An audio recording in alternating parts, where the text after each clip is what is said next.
Thank you, everyone. I was asked to do a 45-minute introduction to child trauma for you guys. I thought that instead of giving you any of the academic stuff, I would just try to hit you with a video. And the video is not very long. I hope this works. I've never done it this way, but I'm gonna play the video and then I'm gonna interrupt it and talk about what's going on and try to do the didactics about trauma as it relates to the video. But if it gets too confusing, then just tell me later, and then next time I'll just show the video all the way through. The video is basically from a day in the life of a principal in Boston. This was on CBS. Where we're going to start the video is where the principal states that in the school, hats are not allowed to be worn. Okay? And also, if you want to interrupt the video as well, just start speaking and I'll stop the video. Okay, here we go. To learn, it's just one of the rules that we're trying to work with. He took my hat. My hat was on the table. It was not on my head.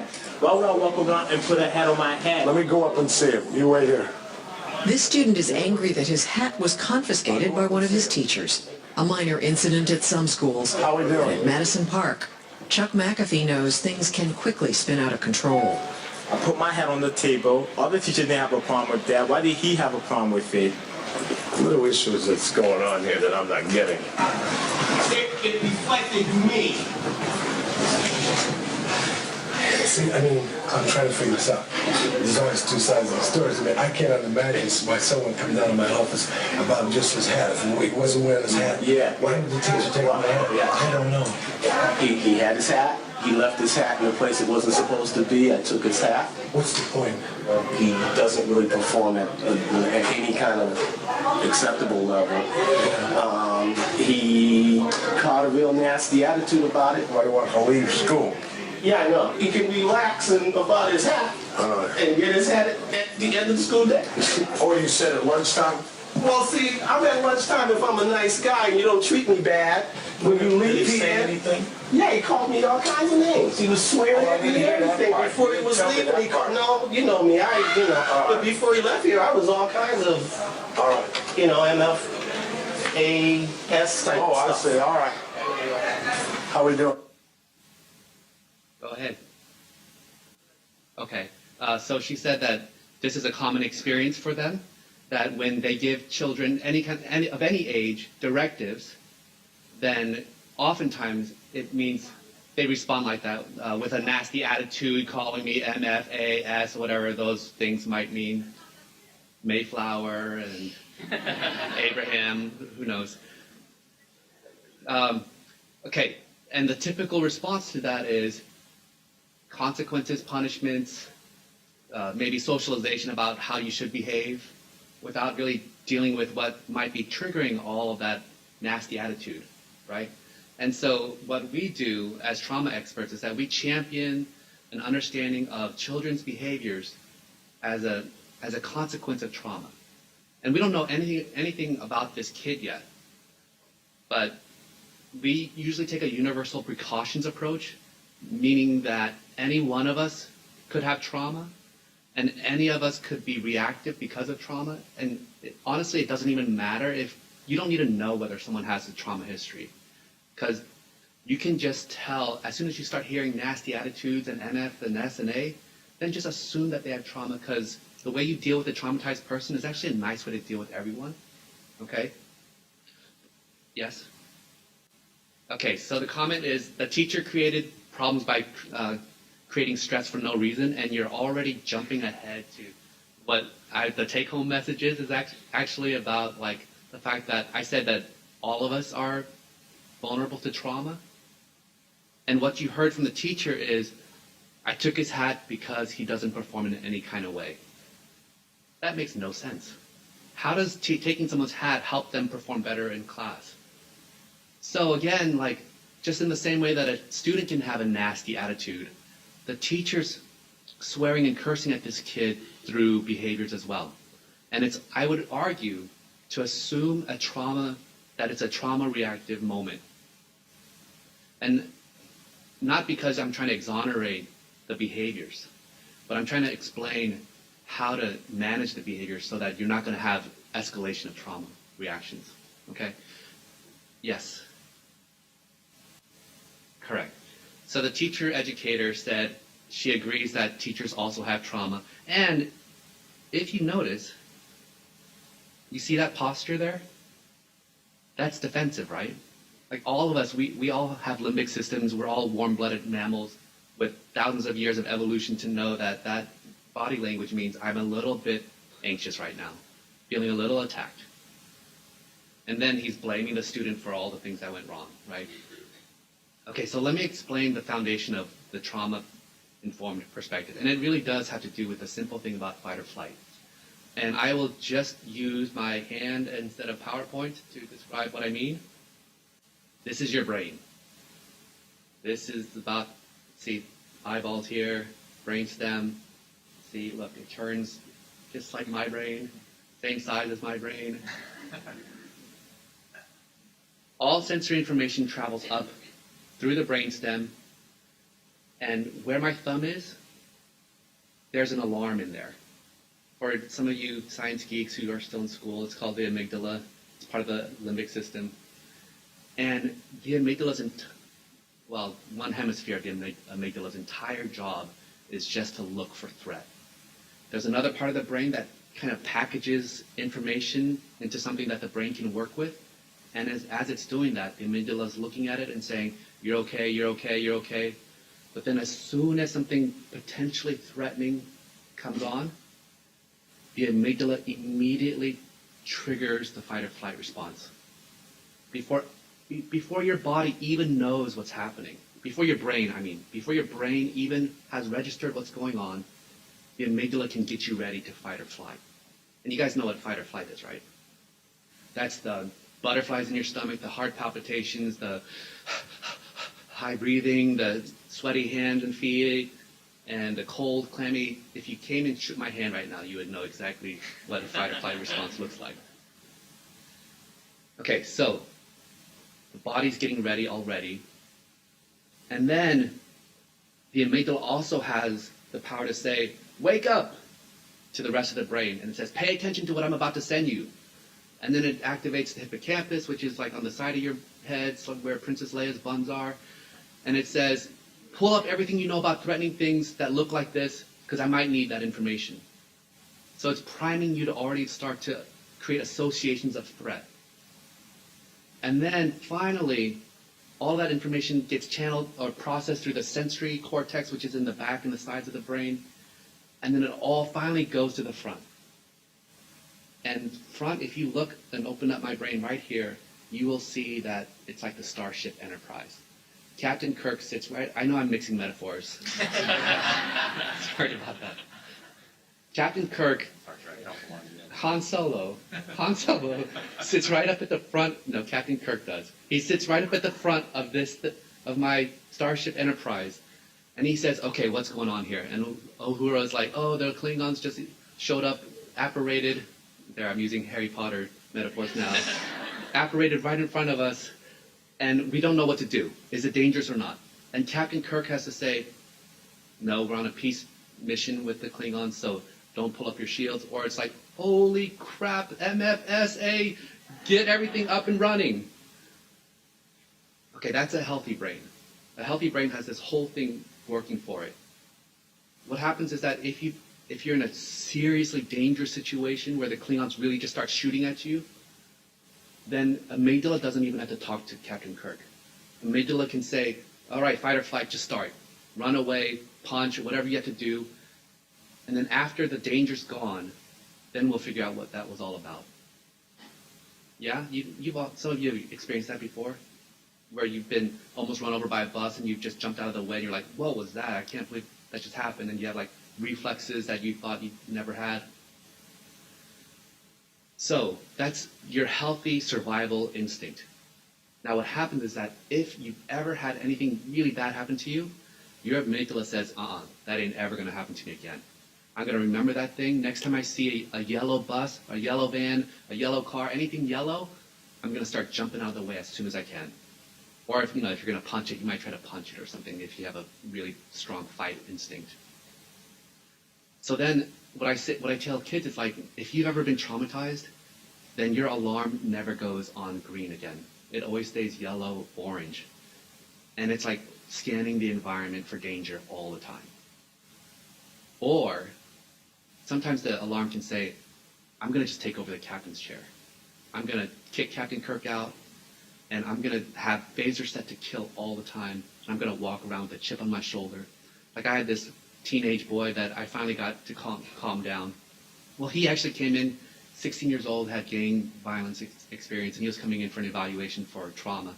And he wouldn't listen to me at all. He didn't want to come in. His mother dragged him in.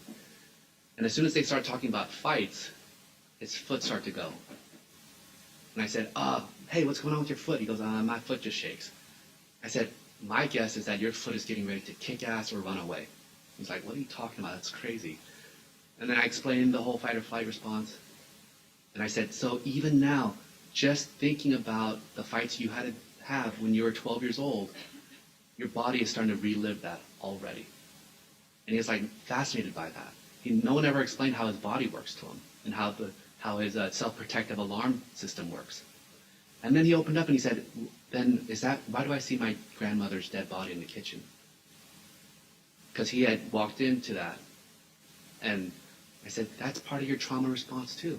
That's your body saying, as soon as you're walking into the kitchen, be careful, this is a dangerous place. This is where bad things happen. It's not that you're crazy, it's trying to protect you from ever seeing another loss like that. So I was suddenly ennobling parts of himself that he thought were crazy.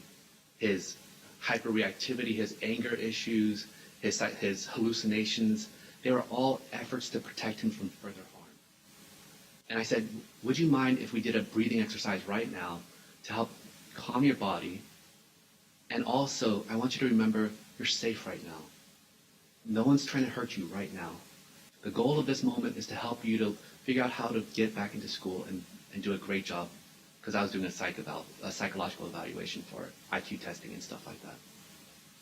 And so we did that for a couple minutes, and his foot started to slow down. I said, good, now we can proceed. And I was just whetting his appetite for the kinds of interventions that you can use to deal with trauma. And by the end of that first session, he stood up and he extended his hand. He said, when are we going to meet again? And so we met for a few times, and he went through the whole testing, and he was a puppy then. He's like small and like goofy.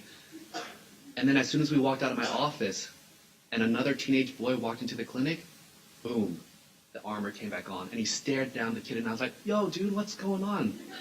What the hell? You're just nice. All of a sudden, you're looking like an asshole. And he said, I don't know that kid. That kid could be one of my ex-gang members, and he could be here to hurt me. And I had to stare him down, and if he doesn't look away, then I know we have to fight. And I'll send my mom home, and then I'll find him and I'll fight him. I said, yo, that's your alarm talking right now. You don't know this kid. This kid's actually here to find help for himself. He's not here to look for you. But that was the beginning of the conversation about how to educate a young man about how his alarm can hijack his body to protect him from ever being hurt again. Yes. What is the percentage of kids who are experiencing that, like trauma reactivity? It depends on what sample you're looking at, but it's anywhere from 50 to 90%. And if you're in a child welfare or juvenile justice system, the rates go up. And it's not just one trauma. They have 2 to 9 different types of trauma that they've experienced in their lives.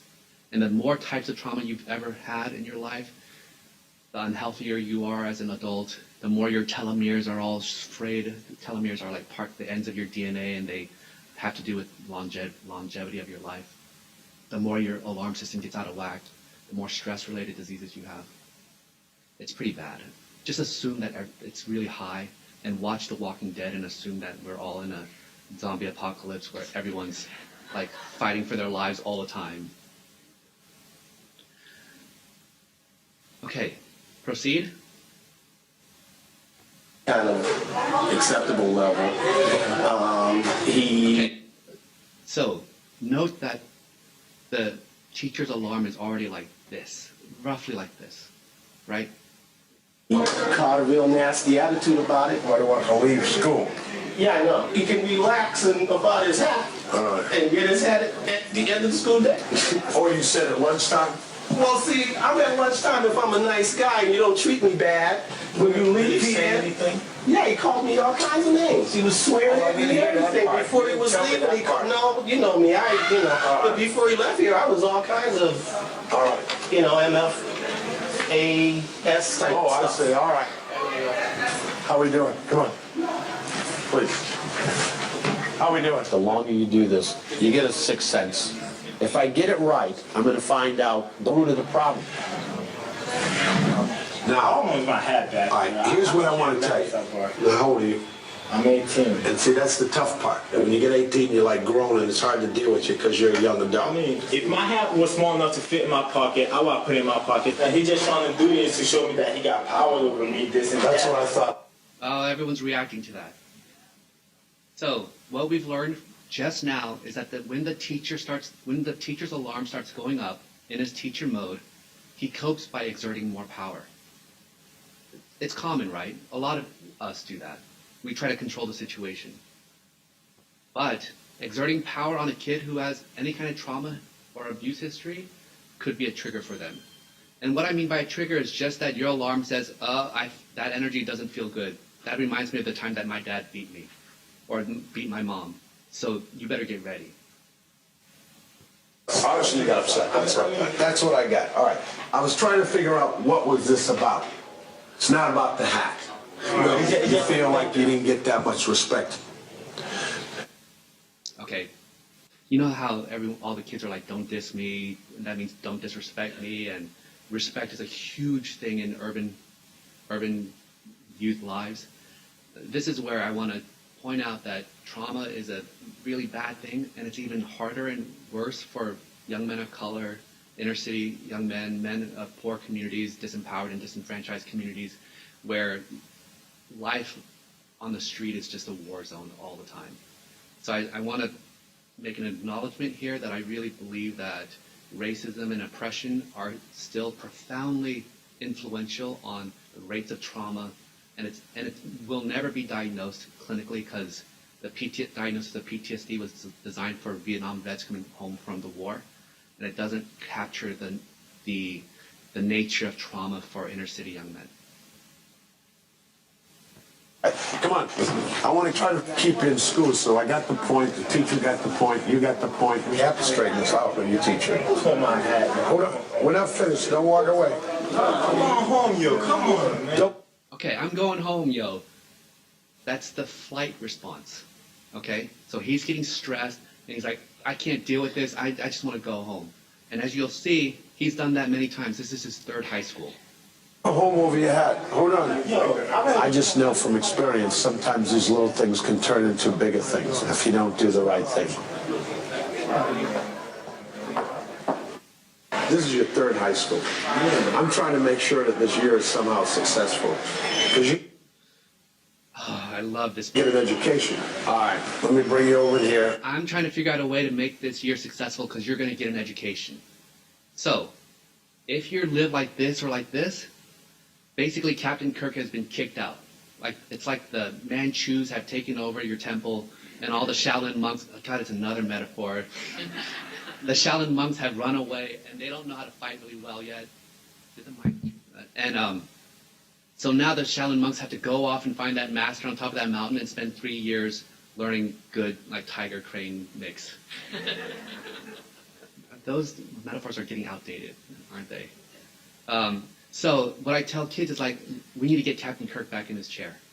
And I'm going to tell you that what this part of your brain does really well is impulse control, decision making, delayed gratification, emotion regulation, and most importantly, self-awareness and also knowing what you care about.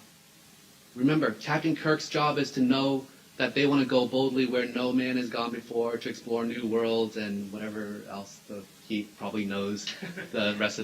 He probably recites this at night before he goes to bed. So what we have to do is to help Captain Kirk have more self-awareness, be able to name his feelings, understand what's going on, and to assertively say, I want an education. even though I'm getting mad about my hat, my job right now is to know that I want to get an education. And that's what the principal does for this guy. He starts to activate Captain Kirk and says, Captain Kirk, get back on this chair. We're both going to work to help control this alarm reaction. Let me go get your hat. Principal McAfee convinces this angry student to sit down with the teacher who took away his hat. It should be alarmed student, by the way. That's how we should change the language. Not angry student, alarmed, self-protective. And try to work it out. Hi, this is Mr. Wilkins.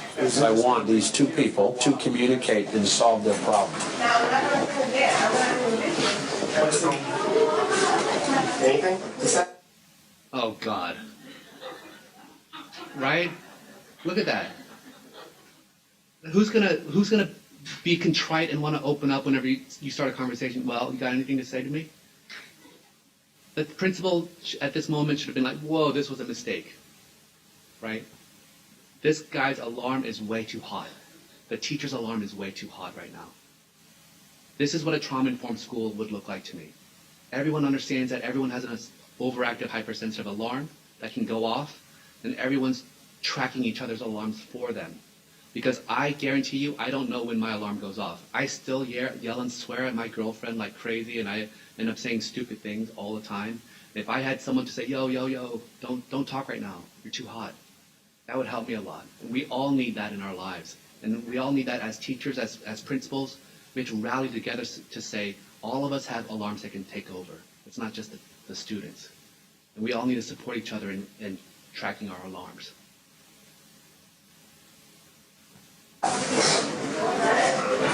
Yeah, how come you only decide to take my hat, comment how her hat on the table, and then rather than that, you could have really just be like, yo, Will, put the hat in the locker. I don't like that tone. I don't like that tone. I don't like that tone. That's the answer to the how come you did that? Okay, and I know some of you are angry at this teacher right now. And I want you to know that that is your own self-protective alarm kicking in to try to protect the student from being hurt by this teacher. And it's a good thing. It shows how much you care about students doing well. But don't let it become a destructive thing where you want to destroy this teacher and vilify him for having an overactive alarm too. Okay, so what we also just learned right now is that the teacher has a trigger for tone. If you start a conversation with, hey, how are you doing? Then you're like, whoa, what's wrong with you? Why do you want to fight all of a sudden? Right? And so the teacher has been triggered again to need a fight and to exert more power, right? Because we've already learned that the